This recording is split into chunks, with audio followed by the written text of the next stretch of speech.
everyone. Thank you very much for spending your morning at the American Enterprise Institute, and thank you for those of you who are watching virtually.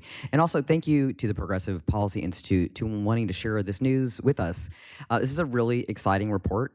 They've been doing it for quite a while, and when they asked if we would be interested in bringing it out with everyone, I thought, I read it. I think it'd be pretty cool to be one of the first people to read it, and I did get to be one of the first people to read it, which was really cool.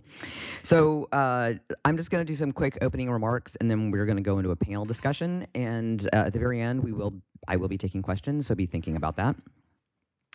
Right now, the U.S. economy is experiencing a fundamental transformation that is, as we all know, driven because artificial intelligence. You can't have a conversation right now in Washington or much anywhere if you don't mention AI. But it is having unprecedented capital investment that is reshaping our economic infrastructure. Based on the Progressive Policy Institute's 2025 Investment Heroes Report, which Michael Mandel will be discussing here in just a moment, I will host this panel discussion that is going to explore how America's largest companies collectively invested $403 billion in domestic capital expenditures in 2024. That's a staggering 23% increase from previous years. This surge in investment goes beyond the usual growth and indicates that a deliberate relocation of capital towards building the physical and digital foundation that will be driving tomorrow's AI-driven economy. From Amazon's record-setting $63.6 billion in investments to the collective $167.3 billion spent by the big four tech giants, Amazon, Alphabet, Meta, and Microsoft, we are all witnessing the largest infrastructure expansion since the early 2000s. Today's discussion, we're going to examine four critical investment pillars that are literally constructing the foundation of our AI future. The first is the technology companies that are building the AI brains. The second is the broadband providers continuing the investment network backbone infrastructure investment. The third will be the power companies that are fueling the transformation in all these data centers we keep hearing about. And the fourth is the manufacturing sector that are adapting to this new reality. These investments are not abstract financial figures. They represent the data centers, fiber optic cables, power plants, and specialized facilities that determine how America's competitive will position the global AI economy and the economy of the U.S. in the world. So here's who we have to have this discussion with us this morning. Holly Sullivan is Vice President of Worldwide Economic Development at Amazon, where she leads global growth strategies that foster job creation and innovation. She played a key role in the Amazon HQ2 search and development in Arlington, Virginia, resulting in 25,000 jobs, and also launching Amazon's Nashville hub, which expanded into 18 tech hubs across North America. She has over 20 years of experience in economic development. Holly has been overseeing major initiatives including Amazon Air, Prime Air, studio production, and logistics. Her leadership has earned her the national recognition. She's also been named the DC's most powerful real estate players, and she has also been named as Nashville's most powerful people, one of the most powerful people. She currently serves on multiple boards and resides, recently moving to Wilmington, North Carolina with her family. David Don is Senior Vice President of Public Policy at Comcast NBC Universal, where he has shaped telecommunications policy at the highest levels since 2006. With decades of experience bringing law, policy, and technology, David is widely regarded as a thought leader driving innovation, investment, and growth in the communications sector. Dr. Mark Jameson is a non-resident senior fellow with me here at the American Enterprise Institute, where he focuses on how technology shapes the economy with telecommunications, and he also focuses on FCC policy. He is the director of the Gunter Professor of the Public Utility Research Center at the University of Florida, and a former FCC transition team member and regulatory policy leader, as a former regulatory policy leader at Sprint. That's kind of a throwback for many of us. Dr. Jameson has advised state and federal policymakers, published widely in both academic and popular outlets. He's also on our Tech Policy Daily, which we put out daily, and he's quite often one of our key authors. He holds a PhD in economics from the University of Florida, where he is a current professor. And then Dr. Michael Mandel is the Vice President and Chief Economist at the Progressive Policy Institute and a Senior Fellow at the Wharton School Mack Institute for Innovation Management. He's a former Chief Economist at Business Week, and he he has influenced the national discussion on technology economics impact for over 20 years. His work emphasizes how innovation, ranging from e-commerce to digital manufacturing, creates jobs, boosts wages, and fuels the growth across industries. So let me introduce Dr. Mandel.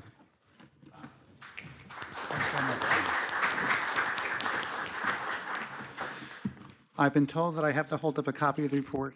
If you haven't gotten one, they're outside the door, I think.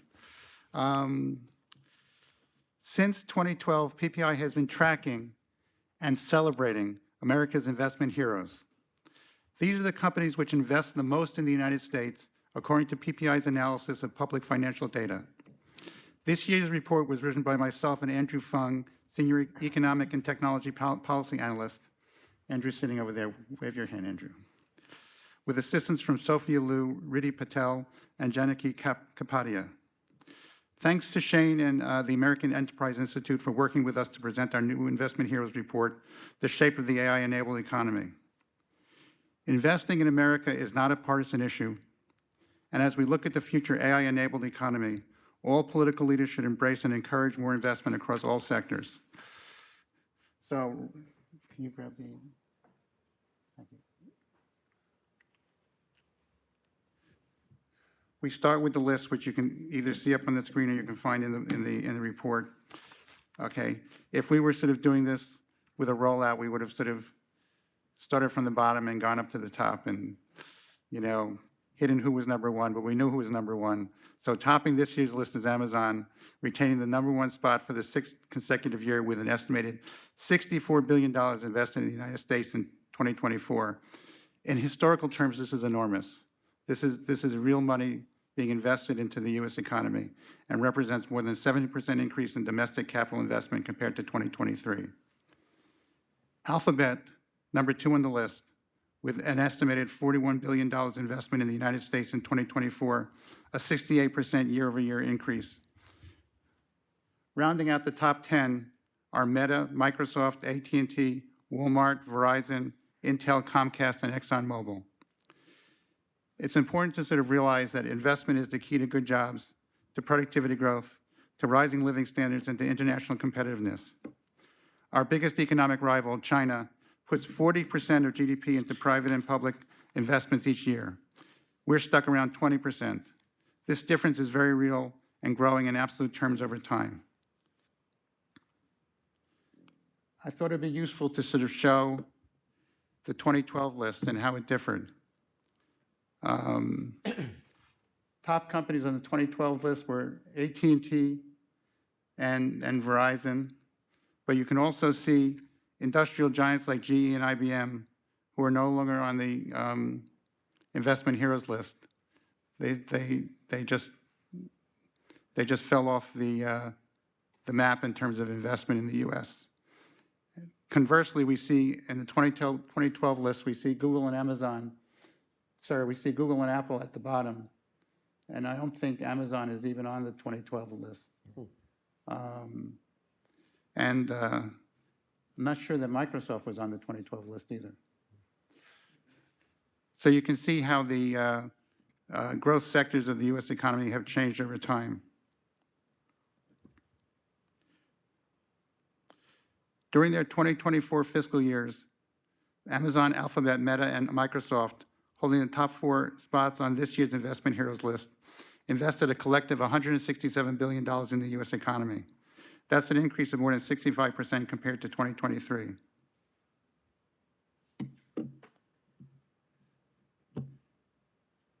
The rest of the investment heroes rose faster than the rate of inflation, but only by 4%. So this is, I wouldn't say this is a top-heavy list, but this is a list that reflects the underlying, push for an AI-enabled economy.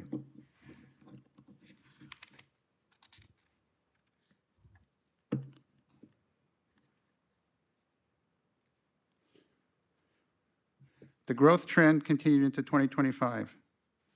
This chart shows non-residential investment in software and information processing as a share of GDP, and you can see that we're up to the highest level since the dot-com boom of 2000. To put this in perspective, investment in software and information processing equipment now exceeds residential investment. Tech is outstripping housing as a propulsive force for growth. And this continues into 2025. We don't have the data to sort of calculate domestic capital expenditures by company, but we can sort of look at overall capital expenditures. And we can see that in the first half of calendar year 2025, Amazon, Alphabet, Microsoft, Meta, Oracle, and Apple laid out $180 billion in total capital expenditures, or $360 billion at annual rates. That's up 73% compared to a year earlier. The size of these jumps cannot be overstated.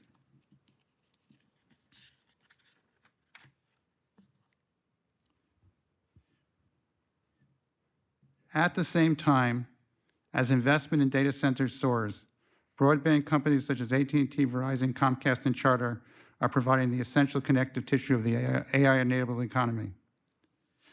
They're maintaining high levels of capital investment on their fixed and wireless broadband networks. And these companies, the first three of which have been firmly on our investment heroes list since its inception in 2012, invested $65 billion in the US. Let's take a step back here and sort of understand what's going on.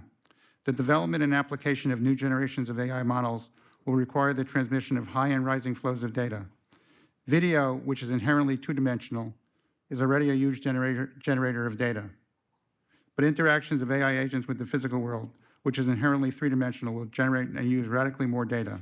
These trends highlight the importance of investment spending by the broadband sector.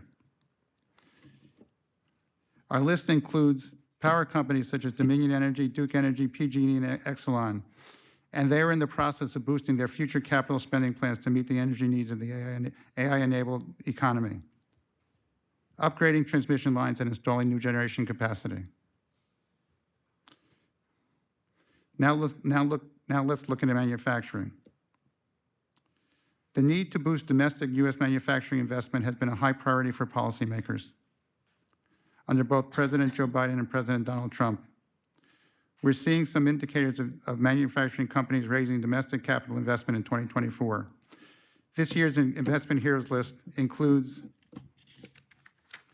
3 automotive companies, Tesla, General Motors, and Ford, up from 2 the previous years, as well as semiconductor manufacturer Intel. By PPI's estimates, these 4 companies invested $43 billion in the U.S. in 2024, up 22% from a year earlier.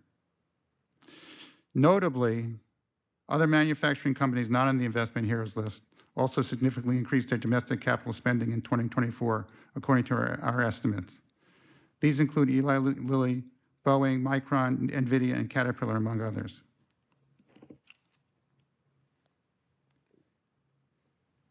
However, aggregate BEA data shows no significant acceleration in domestic investment in industrial equipment,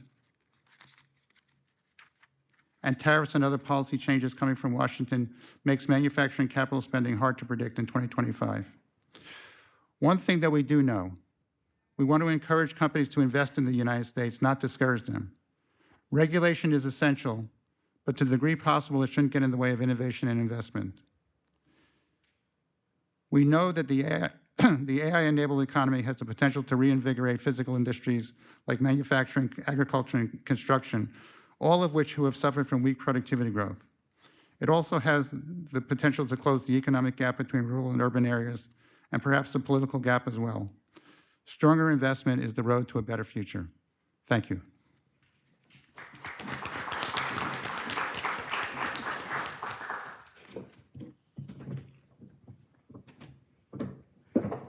Thank you, Michael, for that readout. And there are, for those in the room, you've noticed they're in the middle of the table, so you can read them yourself. So fantastic.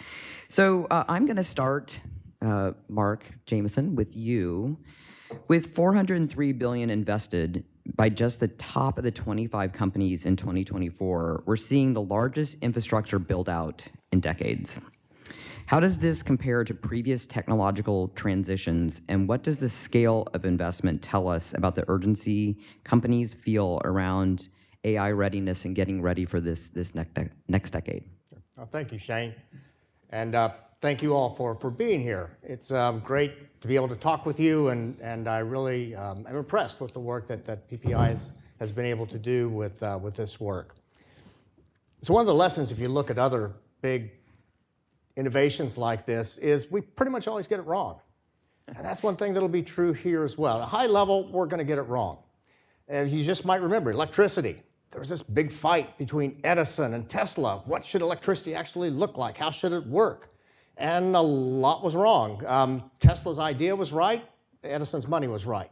So Edison kind of carried the day at the end of the day, but there's still a lot of struggles over how does this get built. I remember several years ago now going through some old family papers and coming across a one-page paper an aunt had written when she was a schoolgirl. And I'm old enough that this aunt was probably back in the 1930s when she wrote this. And she was asked by her teacher, tell me what you think it'll be like when you get electricity. And she wrote down things that you would expect. Oh, I'm going to have lights in the house, we'll have a washing machine, this will be so great. But she grew up in a farming community. And electricity radically changed that whole community, not just lights and washing machines, but just the way that they made livings. But nobody could see that coming. And so we always got things wrong in that way. And there's another difference, though, between this and some of the other things we're seeing. Well, two other differences. One is where the money's coming from. So you go back to the dot-com boom, building up of the internet. And you think, where did the money come from for that? This was largely startup companies. And if you look at what we call the free cash flow, so it's all the money you generate within your business and subtract out what you're investing, it was negative throughout that period of time. They were bringing in money from the outside to try and build the pieces of the internet, equipment, et cetera. Now, that's not the case. If you look at these particular companies, you look at how much they're generating in their operations versus how much they're investing, it's pretty much they're investing 40 to 60% of the cash they're bringing in, which they're still making huge investments, but it's being self-financed largely. So you can get into some that are startups, but largely it's self-financed from companies that are vertically integrated. They're making use of these technologies themselves. Edison didn't make use much of electricity himself. People in the dot-com boom weren't so much making the use of the e-commerce and such themselves. That's not true today. These companies are making use of it, and so they're investing heavily from their own money they have. The outlier in this would actually be Amazon. Amazon will spend more than it actually makes every now and then. That's just been a hallmark of the company. And some people don't like that, but they've done quite well with it. The other thing that is different this time is that we have a government that wants to break these companies up. They want to break up Amazon. They want to break up Google. They want to break up Meta. Microsoft's keeping its head down, so it's not getting into so much trouble. A little bit with Apple as well. So if you look at what's going on with some of the AI policies, the previous administration, and some of the antitrust cases, they're actually trying to stop the companies from using as much artificial intelligence. So that's different, that the government's in some ways getting in the way of the innovation that is probably suppressing some of the investment. We'll probably see better investments if indeed that were not the case. So see things in common where we make mistakes. That's how we work our way through innovation. But it's a different set of players this time. That's different. And the way the government treats these players is different as well. Thank you. That's really lovely perspective. I'm glad that your aunt did eventually get energy. I mean, she actually got electricity, and look what happened. Holly, I imagine you could write a book about trying to decide just where to put H2Q. I mean, there's forthcoming.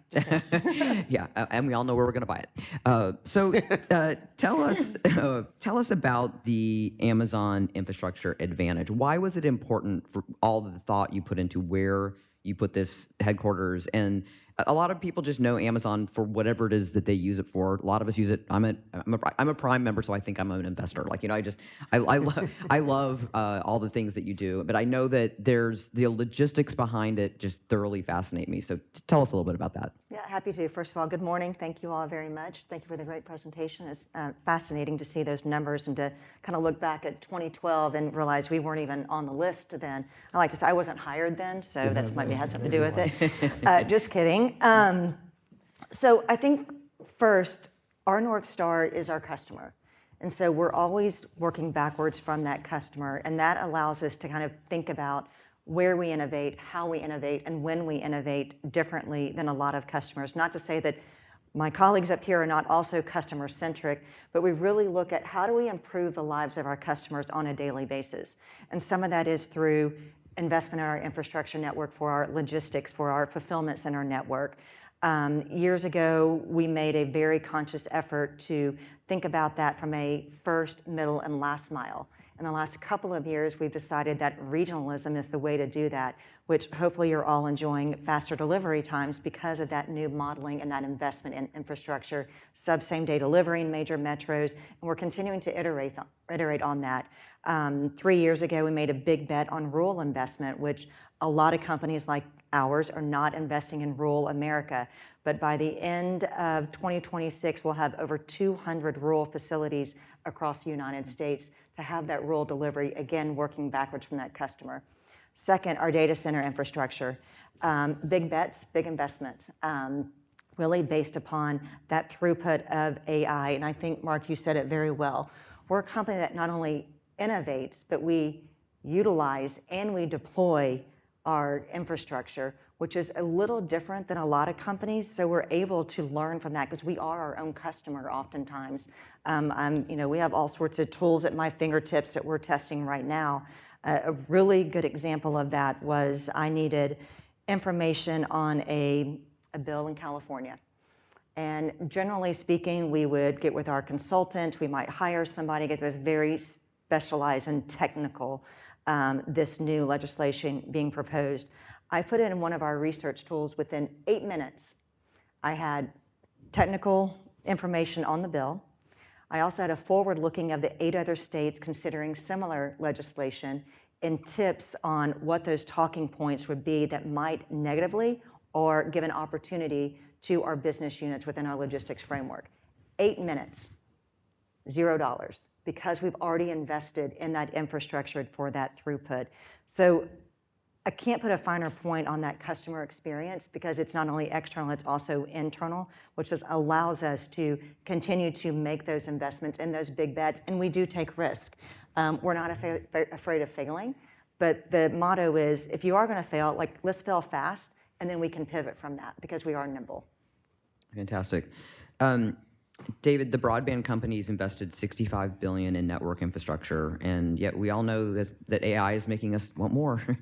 So the unprecedented data movement at speed, you've definitely been building fast enough out to avoid connectivity bottlenecks. You guys have been ahead of the curve almost all the way. One of the amazing stories I remember during COVID was talking to your team about just the change of, the same amount of connectivity was really happening, but you figured out where it was going, and it was going a lot of places into the suburbs. And I just always thought that was amazing work that you did so quickly. So now we are at the potential weak points of maybe the digital infrastructure. Is it ready for this next generation as we're going forward? So talk to us about that and how latency now is actually becoming even more important than some of the other things that were important maybe 5 years ago. Sure. Well, Shane, thank you so much for having us here at Comcast. We're really proud to be on this list. Mike, as you noted, we've been on the list since its inception. I have been at Comcast that entire time, Holly, so I will take, I'll take credit for that investment opportunity. Nicely done. But thank you. No, it's really incredible. This is obviously a snapshot of 1 year of investment, for almost $14 billion this past year. But really, this is a tradition of our company. We are an American company. We've been investing in America. Over the last decade, as Mike noted, we've been on this list. We've invested over $120 billion in CapEx, essentially to prepare for this moment, but not necessarily, as Mark said, we don't know where this moment is or where everything is going. But what we do know is consumer demand for our broadband products is always increasing. We've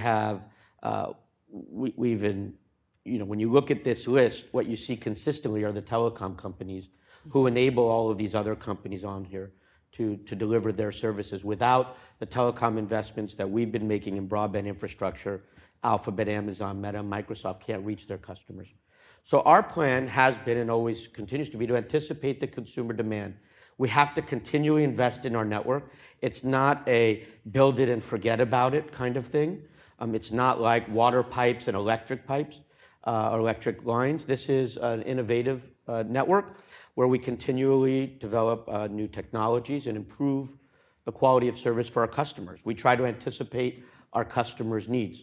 So for example, about a decade ago, the average customer was getting, I think, something like 30 megabits per second, and now it's like 300 megabits per second. So we're talking about a 10-fold increase in just that. We, of course, now deliver gigabit speeds consistently available to all of our customers, and multi-gigabit speeds are available across this country. And why do we do that? To anticipate where things are going. We don't fully always know where that's going to be. Originally, it was on web searching, right? And that's what was driving more internet usage. And then, of course, the world moved to video and streaming. And so we're building networks constantly for that next innovation. And then now it's AI. We don't fundamentally know where AI is going to go or how that's going to drive network usage, but we're confident of one thing, Mark. One thing we do predict is more usage in the future, not less. How that usage is going to work is unclear, but what our goal is and what our obligation is to our customers is to give them the capacity and the network quality to be able to do everything they want to do on the network. One of the innovations you referenced, Shane, is latency and improving on latency. I talked about broadband speeds. We compete in a heavily competitive market, often around broadband speeds. You'll see Comcast and some of these others on this list who I don't want to name, give them any credit here today.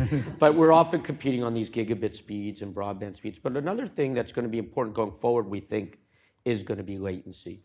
Improving that response time. In a sense, it's a little bit like what Holly described Amazon doing. Bringing the intelligence, for them it's bringing the warehouse or the delivery closer to the consumer. We're bringing the intelligence closer to the consumer to improve that reaction time, whether it's for gaming, so that's a better experience, and for AI. How many of us already are experiencing delays in that response? If we're really going to get to a world where it's seamless, we've got to improve that response time, and that's a combination of compute power in these data centers, but also it's the capacity we're building in our network. So it's an area of constant innovation. It's an area where we face a ton of competition, which is pro-consumer. It's an area where we, as investing in America and supporting American policies that encourage investment. So this is where the future is going to be. It's an area of constant continual innovation for us and investment, as you can see. We've been on this list since its inception, and I imagine you're going to see us here in the top 10 for many years to come. Shane, could I add Sure, a absolutely. little bit? Yep. So what both of them were talking about, or I'd just like to add to it, is that we have an investment climate in the U.S. over time that encourages companies to test out into the future and build for the future. This became incredibly evident when COVID hit back in 2020. Suddenly everybody was using Amazon, and Amazon was ready. Not that it anticipated COVID, but it was building for a future, and it was ready for that. Our broadband networks in the US outperform broadband every place else in the world. Beat Europe, beat all the developing world. I got friends all over the place. Not only do my friends tell me those stories, but the data shows it as well. That kind of a belief in we're going to invest, we're going to create something that's good, and we have a climate that rewards it is really, really important for these kinds of results. That's absolutely right, Mark. If you look at the COVID example, other countries were degrading the quality of the signals. They were making sure that networks weren't doing Netflix so that they could prioritize work from home. Here in the US, because for a decade preceding that, we had a deregulatory policy of keeping hands off of the broadband networks and encouraging private investment. And our country, we got through it. We shifted completely to work from home and school from home. We moved consumption from our cities to our suburbs and into more rural areas. And our networks were able to meet that changing demand because of the right investment policies. And those are both tax incentive policies that encourage investment. And we particularly see that most recently in the One Big Beautiful Bill, which encourages accelerated depreciation and a stable tax environment. So we know what kind of economic system or economic environment we're investing in right now. And that predates COVID. And that's why we were able to make that transition without government managed, government regulation. And it worked. And it continues to work. And it's driven by competition. and consumer demand. And to touch on one last point, and now as we get what we've realized coming out of COVID and what we see here is we're looking at this new era of public-private partnerships to get those last areas connected. And that's really when you talk about the future, whether it's AI or education and work from home, we're going to need to make sure everyone has a broadband connection available to them so they can take advantage of all the services these other companies offer. And so we're entering this age of throughout some acronyms, RDOF and BEAD, where the government is encouraging and investing and partnering with private companies to really make sure that this broadband is available across our country in areas where it might not make economic sense for a private company to do it on its own. And through these partnerships, we're going to continue to invest in these areas. And Comcast, I'll say most recently in the BEAD process, has committed to also make over billions of dollars of investment in these new expansion into these areas where we might not have done so purely for private incentives. So everything's great here. I would add on to that. I mean, when you think about the regulatory environment and the policies that shape that innovation, one thing that we're doing, following on the foothills of you, is getting into the low Earth orbit satellites, and that's primarily for rural internet broadband service. And when you think about it, and I, kind of go back to my public side of economic development days where if anybody's been in local politics, they know it can be a little frustrating sometimes. But the one thing I always told myself is I'm working in a community where I can provide a job to a mom, a dad, a sibling. And that's exactly what Project Kuiper is going to do. It's going to allow and enable small businesses, people that can choose where they live and where they work in rural areas and have that accessibility that was never before possible. But we can't do that without the right regulatory environment and the policies that support that type of investment. Your point about local Politics? Politics, thank you. And their approach to companies like ours is very challenging at times.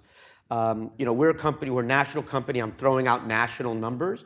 But fundamentally, just like Amazon, we operate at a very local level. Yes. I need to build my network street by street, pole by pole, and we're often getting permits or trying to negotiate with the pole owners to build our network. And those are, you're asking about bottlenecks to AI deployment. I'd say the biggest bottlenecks looking forward are going to be at that local regulatory level. And are they going to take the steps to encourage our ability to build that local network, which drops a line to every single home, right? And I know Kuiper has different challenges. Yep. You're launching rockets in the space. You're going to have your own challenges.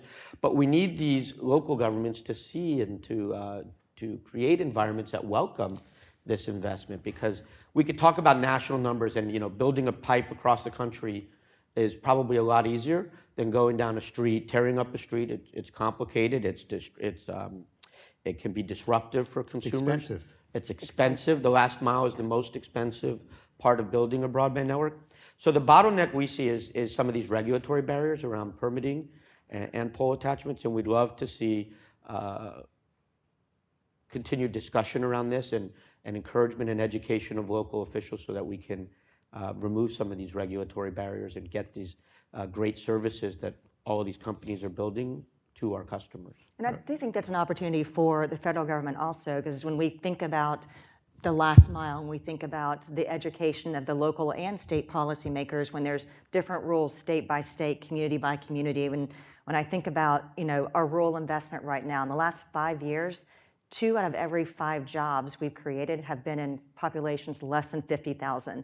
So that's going into places that sometimes don't even have land use zoning. So it's really that education of what this, whether it be a fulfillment center or a Kuiper satellite pod or a data center, it's a completely different regulatory environment. So the education framework and having that consistency either from the bottom up or the top down, I think is important for that innovation moving forward. That's why I mentioned when I was talking that how technology could close the gap between the rural and the urban areas, Yes. which is so important at this point on a lot of different levels.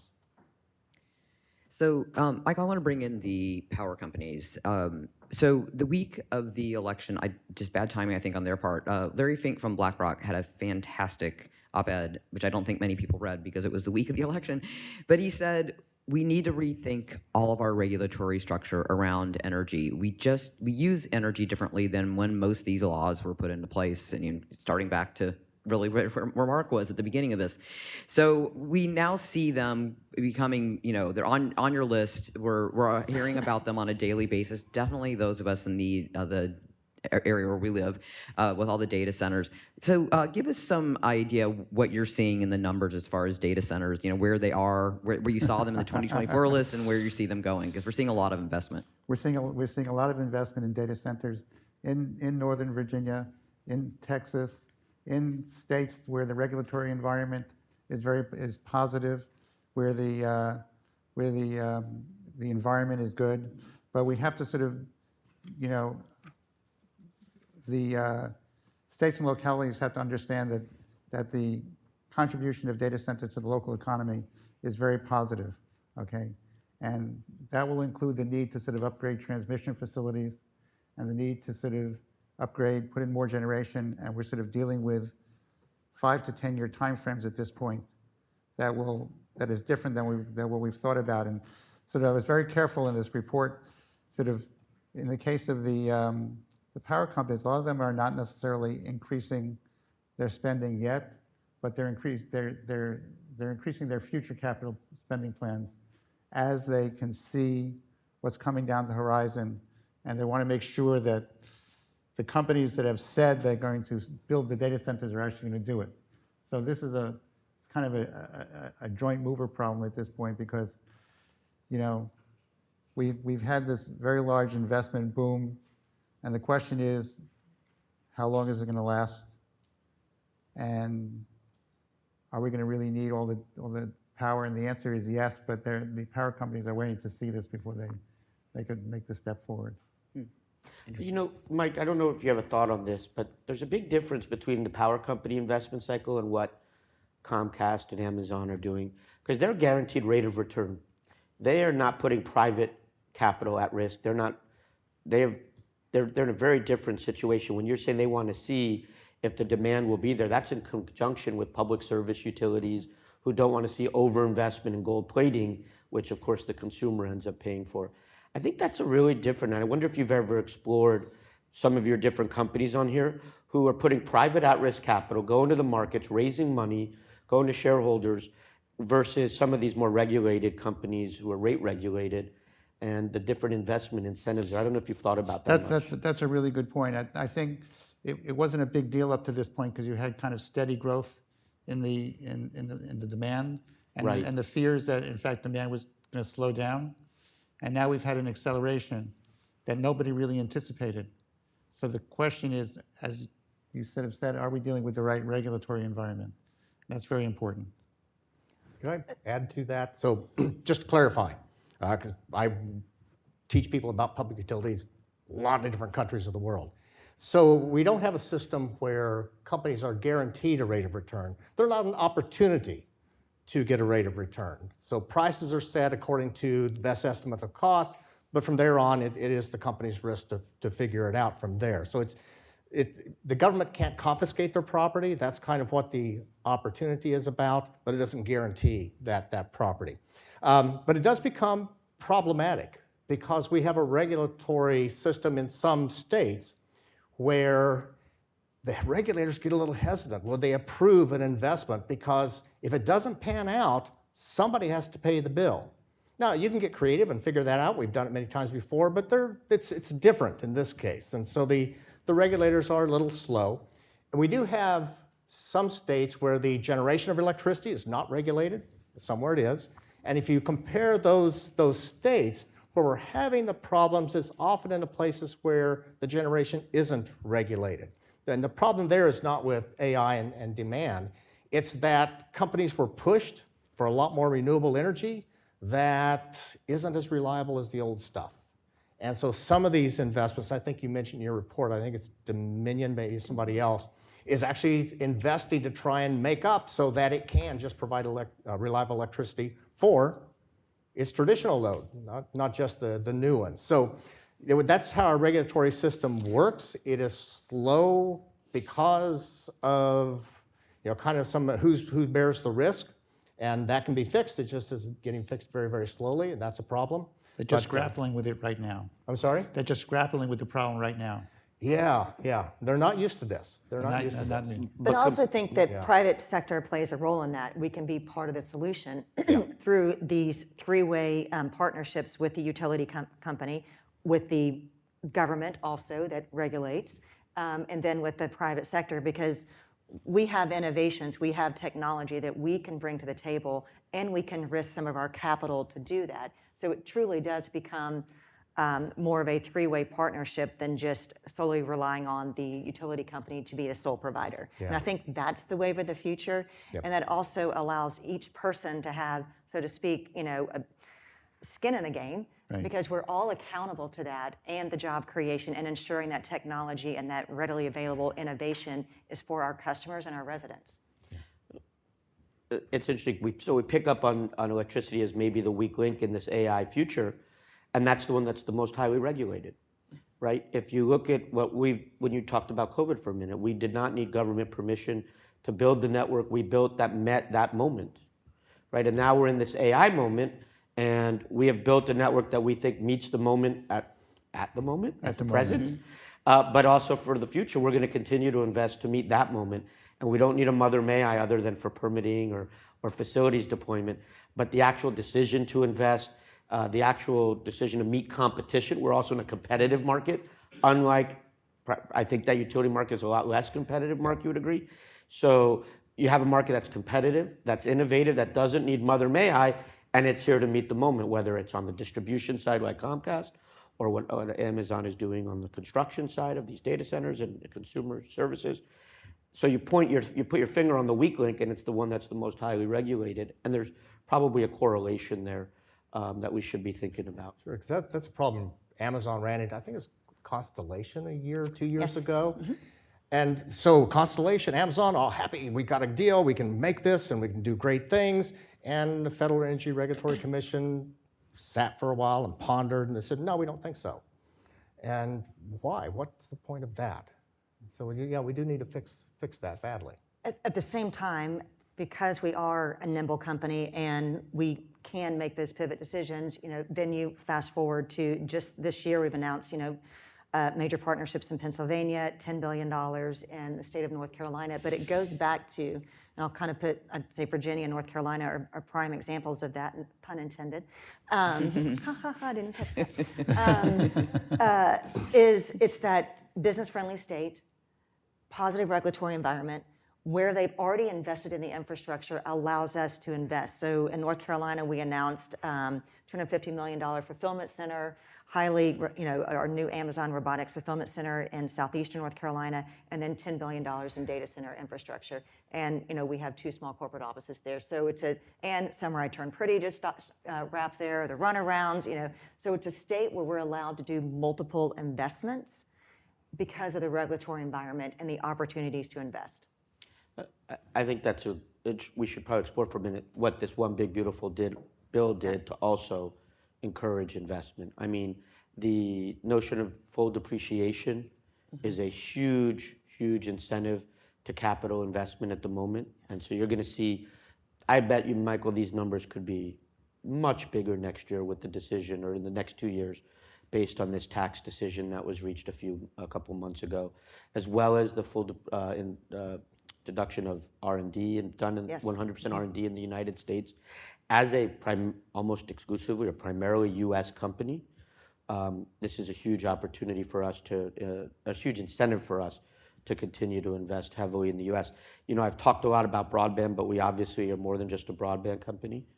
We own NBC Universal, so we own movie studios. Like you were saying, there are tax incentives there.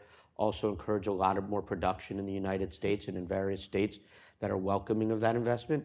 And then we just opened up the first new theme park in 30 years, almost 30 years, in the state of Florida. And that delivers not just millions of dollars, billions of dollars in the state of Florida, but all kinds of downstream effects throughout the country. I think we estimated something like $44 billion. And you note in your report, the Epic investment is a highlight of our investment this year. But there's like $44 billion of downstream effect over the last 4 years or so across the country, where you're building roller coasters and developing software and all of the safety features. So all of this is done because we have incentives and we encourage U.S. Investment. And I think what the president has done in the last year and the Congress has done in the last year or last 6 months really is going to, I think, explode these numbers in the coming years, Mike. I think that's a really good point. That's, it brings about the multiplier effect. So for every job your company is creating, whether it be in a studio within Comcast or a theme park, there's more jobs being created in the community. We have 1 million people employed right now at Amazon across the country, and for each one of those jobs, another job is created, whether it be in construction, retail, hospitality, and that multiplier impact, along with the big beautiful bill, allows companies like ours to reinvest and to innovate and continue to be nimble. Fantastic. I jokingly say when I travel, I'm a situational historian. Like, I didn't know anything about a place. I'm like, I need to know everything there is to know. And I feel that way about the economy right now. There's so many things that I didn't know I wanted or needed to know. And the one thing when I think about supply chain management, we've just gone through all these interesting things. Again, going back to the challenges, a lot of people learned about supply chain management during COVID, but now it's compute.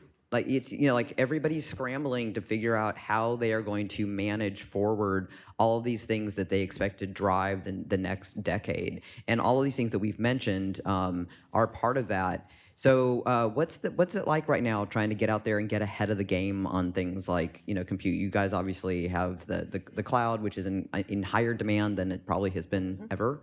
How is that looking? Well, I think there's also the intersection of that because we're still heavily investing in our supply chain network. We're heavily investing in innovation technology, whether it be through the infrastructure investment or the safety of our employees for some of our hourly workers. And then, it's the data center infrastructure for AI. But there's also an intersection of all of those investments too, which again go to how can we deliver for our customers more efficiently and faster. And I think you need all three of those working together and the technology threaded throughout those silos in order to be successful and remain competitive. It's an increasingly competitive marketplace for us. And so if we're not staying ahead of those games on those investments, then we can't possibly deliver for our customers. And a willingness to invest, which you guys have shown. We are. We do have a willingness. We are, I think you've seen it from Jeff, our previous CEO, and Andy, our current CEO, that we are willing to take those big bets on investment, whether it be, who would have thought, I've been at the company almost 10 years, and if you would have told me when I started that we would be investing in broadband satellites, I would say, I don't really know where that fits in. And here we are. Like, we're making those investments because my first comment I said, I think, this morning was, we're taking that North Star of working backwards from our customer, and what are those customer demands, and how can we exceed those expectations? Mark. Oh, I'm sorry, Mark, go ahead. No. I apologize. Yeah, go ahead and I'll follow up. I apologize. We briefly talked on latency when you want to talk about compute. We think bringing the compute closer to the customer, closer to the edge is going to be necessary to really improve the consumer experience. On top of that investment that we're making, so imagine, not quite mini data centers, but taking all of that information, storing it, moving it a little bit closer to the end user is going to lead to a better experience. I think actually we've partnered with Amazon on some of this in the past to improve latency. Other things we're doing, of course, is investing in cybersecurity. That's a huge investment, and resiliency, two topics which are maybe we should be talking a little bit more about. I'm surprised we made it 45 minutes without going through that. But if these networks aren't available to our consumers, then it's really, what's the point? And so we're constantly under cyber attack. I think, we get, I don't think I'm supposed to disclose, but many, many cyber attacks every single day. I believe many is a technical number. Yes, Many. exactly. Many, and I think the official numbers probably starts with an M as well. Constantly fighting these back, and so we're constantly investing to push back on those, and as well as resiliency, right? We all are experiencing things with the changing climate, and so we are looking in states that experience more hurricanes and tornadoes, and how do we prepare for that ahead of time? Because these networks have got to get back up quickly. This isn't a luxury anymore. It's not just watching TV anymore. These are our consumers rely upon these networks for their work, for their education. It's an integral part of our national economy. So with that criticality comes required investment and resiliency, and we're doing that and making sure our networks are there for our consumers always. So It's compute, it's resiliency, it's cyber, all of this to make sure we have the networks our country needs for the next decade and more. So I'd go back to that, the idea of the risk-taking. On my research center at the University of Florida, we put on a conference every year. We had one in February. Shane was one of our star speakers there, talking about cybersecurity. Right. Yeah, and she had an amazing panel on that. People were flabbergasted. That was great. But one of our speakers was from Amazon, a gentleman named Greg Duncan. Greg is like the third economist hired by Mr. Bezos many years ago. And he was explaining what Amazon does with AI and how it grew with AI. And two really interesting things from that. One is he also went over to our campus and gave a seminar for the faculty, and he was over everybody's head, which says our academics aren't keeping up very well. So we have to prod our scholars a bit more. But he was also asked the question, all right, the audience is full of utilities. How far ahead do you think Amazon is in AI relative to utilities? He didn't miss a beat. He said 15 years. And people said, do you think that's bad? He said, no, because if you screw up, everybody pays. If I screw up, we fix it within a short period of time. And that's really important to have that kind of perspective in a private company, that we make a mistake, we cover it, and we learn from it, and we move forward very, very quickly. And that's really, really important for innovation, because as I led off with my comments earlier, we're going to get it wrong a lot. We just need to figure out which of the ideas actually works. So we use AI in our network to predict outages before they actually happen and before the consumer actually experiences anything. Imagine if we needed to go get government approval to deploy that, I think is what you're saying, in our network ahead of time. Who knows, we'd still be waiting in line right now to get that approval. So the ability to put some private capital, take a risk, and innovate on that way makes our network smarter and better for consumers, that they don't even know we're seeing slowdowns or potential outages before they even hit them. I think that's a really good point, and kind of going back to the resiliency. I mean, David, you and I deal with it every hurricane season. You know, we're kind of sitting on the edge of our seat with our disaster relief programs that we're able to, deploy generally at a moment's notice. But having that connectivity, I look back at Hurricane Helene, and there were many companies involved in that disaster relief effort. But one thing that struck me as I'm, starting to field phone calls and kind of deal with okay, how do we triage this? Emergency management cannot function without internet. They need connectivity in order for search and rescue to understand, what is it, baby food, is it tarps, is it water, like what's needed in this community of 10,000 people. And so having that connectivity and being able to deploy that at a moment's notice, we have done that, you have done that, other companies I mentioned have done that. And that's very important, but if we're sitting waiting for a permit or government approval to do that deployment, we've already missed those first 12 hours of critical preparedness. And so being mobilized and being ready before that disaster happens to make sure we have that resiliency is the only way we can protect our citizens. Yeah, I mean, eons ago, I remember being at FedEx, and they had snow removal equipment, and I was like, you're in Memphis. And they're like, one day it's going to snow. Huh? Well, I am from Nashville, Tennessee. It's very rare, but. Mike, you're going to shoot next year on your list. I know that we just bought a bunch of ATVs. So capital investment in some ATVs for her after hurricanes. I'll add another decimal point. Exactly. Seems like something you could rent, but okay. Not you can't in an emergency. You can't emergency. Right? No, that's true. That's actually true. So you guys have been very good about talking about the policy environment. What is it like? Because Holly, I know you're dealing with the states probably even more than anybody here. We spend all the time in Washington thinking about the feds. How is the state environment as far as you're seeing states that are pro-growth? You mentioned, like ones that are just all over the place you want to do business. How do you move the other ones to understand? I mean, hopefully things like this report say, hey, we can come in, we can do good things, but Such a good question. you just can't do it when the levers that they have at hand they're heavy on the wrong side. It's challenging, and there's some states that, frankly, we can't move to where we can operate at the highest level. So in those cases, you make tweaks. There are states that we have different operational policies that we have to follow, whether it be, reporting on OSHA or compliance of something energy is another one of those. So, and I think actually AI is a really good example of that, because we're seeing states start to piecemeal bills, but there's differences in each one. And I'll go back to when Amazon, really first started expanding our fulfillment network on sales tax sharing.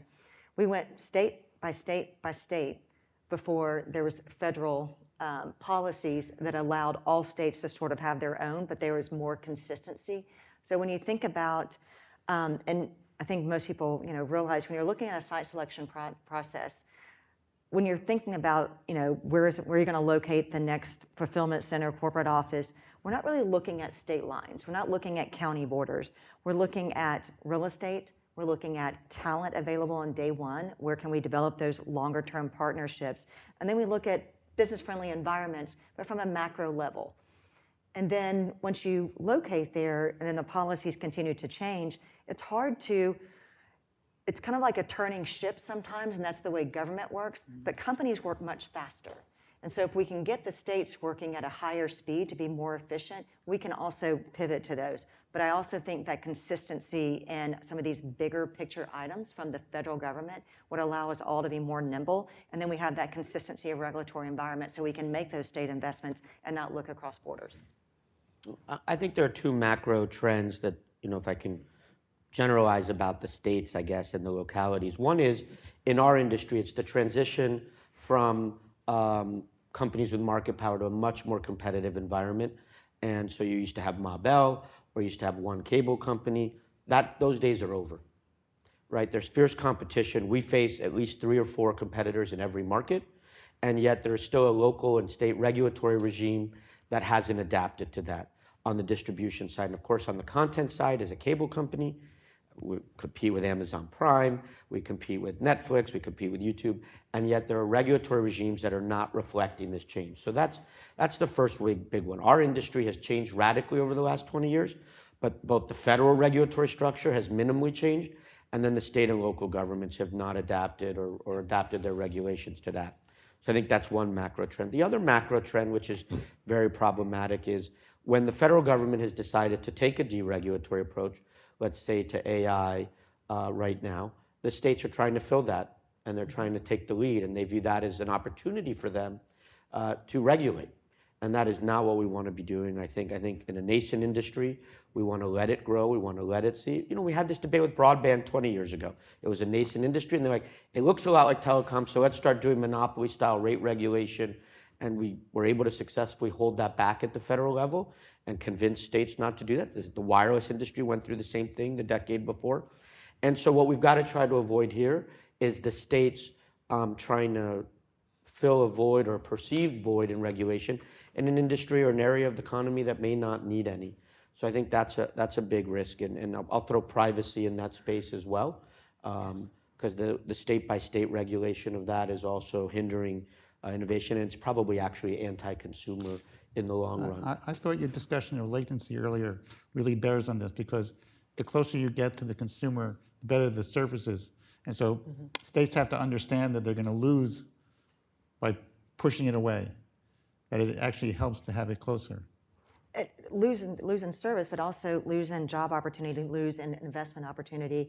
And I know what you all do from philanthropic and being a good corporate neighbor. We do that too. And I think that's another piece of the puzzle is when an Amazon comes to town, when a Comcast comes to town, it doesn't just mean that direct jobs and investment. It is the indirect jobs we talked about, but it's also being that good corporate neighbor. It's investing in education opportunities. It's investing in little league sports. Whatever the opportunity is in those communities is where we're also filling that void.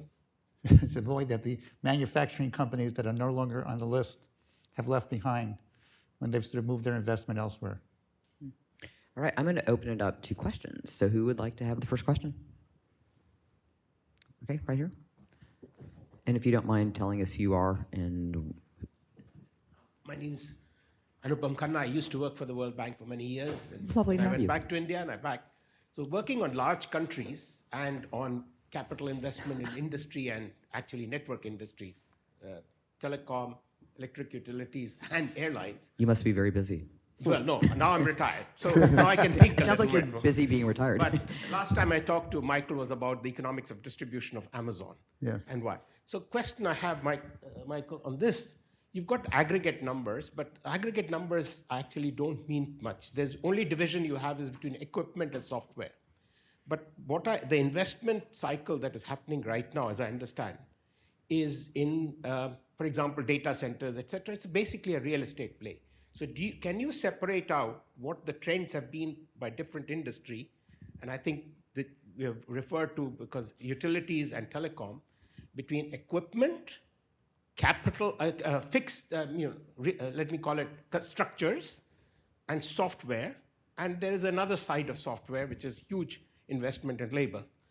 And I think the difference is, I think some of those trends are somewhat disturbing, I think, in India, in the case of US, because I'm not sure much of it is contributing productivity and is making risks greater.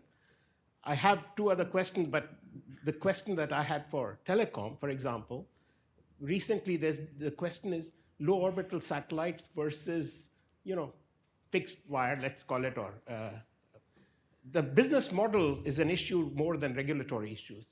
So how do you think that will happen? For electricity, it's not the question of states. You have the grid, and you have three different markets. Texas is one by itself, Northeastern. And that is where the data center and these huge power requirements are a problem. Lastly, if I may say, are you sure you want, state level sort of clarity? Because in the past, would it not be better, as you have hinted, to have some sort of consistency at the federal level and avoid the sort of mushrooming of all sorts of approaches at the state level? Sorry, I have 4 questions. I'm going to answer the last one because David brought up, he said privacy. I call it data protection because I think privacy is a feeling and everybody feels differently about their privacy. When it comes to data protection, I will say that I'm a very strong proponent of your point. It's just the challenges that we have now and the way that we are in a digital economy, we need to have one set of rules. It also allows us, when we're in a global economy, to be managing data at, again, with our partners who the information flow can have guide rails as to how that goes. So I'll take that one. I'll let you guys, it's dealer's choice. You can grab whichever one of those you want to get a hold of. And if you don't want to play, you don't have to play. Let me just say a word about the data, okay? So this is going off capital expenditure numbers as reported on the 10K. So they're primarily equipment and structures, okay? There's some capitalized software in there, but not very much, okay? For example, Apple makes it clear that they're not reporting any software costs in their data. Sorry, not Apple, I mean Alphabet makes it clear they're not reporting any software costs in their data. So the way to think about this is basically hard investment, okay? This is investment that is contributing to productivity growth, not just in the tech industry, but in the industries where it's going to be used. And when you sort of talked about the 15 years cycle, I'm hoping it's going to be shorter than that, because there's industries like manufacturing and agriculture and construction, which have been slow productivity growth industries, where the US could use as much application of AI as possible to accelerate productivity growth and drive down prices so that the price of housing gets cheaper, so the ability to sort of produce stuff in the US increases, and so that the price of food goes down. So these are all productivity enhancing, not just at the level of the data center, but downstream as well. And I'll just quickly clarify consistency among the states. That could be a federal framework, but it's the state by state by state, the different rules that I think makes it very challenging for us to make long-term decisions. Yeah. And with respect to states versus feds, you're right. The interconnection is largely federal, except you go to Texas or you go to Florida. We tend to be islands. So it's a little bit easier for us. But in some states, the state regulator still has say in the generation investment such as that. With respect to LEOs, you get out in the developing countries, they're actually worried about LEOs, some of the government officials, because they've collected their fees based upon, oh, you've got a cell tower here, you've got fiber optics here, and they collect fees on that. It's a satellite, they can't collect the fees so much. And so they're trying to figure out how to make money off of the satellites, and they haven't figured that out yet. And I think you asked me 2 questions, so maybe we're at 5. But on those 2 questions, about one was the investment. And what you'll see is, yeah, there's obviously lumpy investment. We're not building a new theme park every year. But we are constantly on this list every year in the top 10, and we will be in the foreseeable future. We passed an additional 1.2 million homes this year with broadband. We'll anticipate doing the same next year. So we are constantly investing in our businesses every year yeah, it might be data centers this year, but it's going to be something else next year to continue to meet consumer demand and really to meet competitive pressure, which I think is your second question, which is about what are the competitive impacts to us. We obviously know what's going on. It's no secret that Amazon and Elon Musk are launching satellites to compete with us, and the wireless guys are getting more competitive than ever. But I talked briefly here about trying to improve latency. We're going to make that a superior consumer experience, we think. They can't really bring their satellites any lower, I don't think, but we hope to bring our network closer to the edge to improve that. And I'm not being critical, I'm just saying, in a competitive market, you're going to have different services with different capabilities. And for us, we're going to try to improve latency, we're going to try to improve speed, and we think we might even have a cost advantage over time. So bringing all of this together, we think it's pro-consumer, pro-competition, and we're going to hopefully beat their brains out next year. And we're both going to be higher on these investment numbers in order to meet consumer demand. And I like to think of it as high tide floats all boats, so we can serve customers and Comcast too. There you go, yes. Okay. We have time for one more question right here. Hi, Pauline Bell, Washington Association of Money Managers. Curious about your take on the competition landscape, and David, you touched on it a little bit. So given that the business models of the major players like Amazon is shifting towards more capital-intensive and energy-intensive models, do you see going down the line, let's say 5 years, because it's more expensive to operate as a company, are you moving toward, remember that old TV show Highlander? There can only be one. Are you moving towards that kind of scenario, or do you still see healthy competition in the space? I mean, our industry is going in the opposite direction of there can only be one. We're seeing multiple technologies, multiple companies investing billions of dollars every year. So we are anticipating different kinds of competition. There's mobile competition, fixed wireless. They each have different consumer advantages and disadvantages, but we feel very good about our plan. We're obviously deploying more network every day and every year. So we are not anticipating, I think, less competition. We are anticipating more intense competition, but we also think we're going to meet it and oftentimes beat it. I didn't watch Highlander, but I can say, we are not the majority market share in any of our business units. So I agree. I think it's increased competition. I don't think it's a race to the finish either for like one company. I think there's space for multiple companies to be that primary leader as companies continue to invest and take some risk. But I think you have to have that innovation and a regulatory environment that supports that. And as a general matter, you don't get concentration in an industry until you have standardized products. And I think we're a long ways from standardized products. So once products become standardized, then it's all about scale economies. And I just don't think we're even close to that yet. Michael, last thought. We love investment. My last thought. Okay. Well, I know I learned a lot, and I want to thank the panelists for their time today on this. I hope everybody takes the time to review the report, and I'm sure PPI will be happy to answer more questions once we're not all on stage. So please join me in thanking today's panelists. Thank you so much.